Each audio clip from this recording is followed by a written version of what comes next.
ভাই বাড়ি করবেন, জমিটুকু আগে নিজের নামে লিখিয়ে নেন।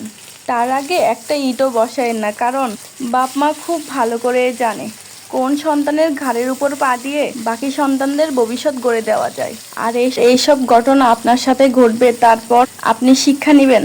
এত সময় আছে নাকি? মাঝে মাঝে আশেপাশের ঘটনা দেখে শিক্ষা নিতে পারেন।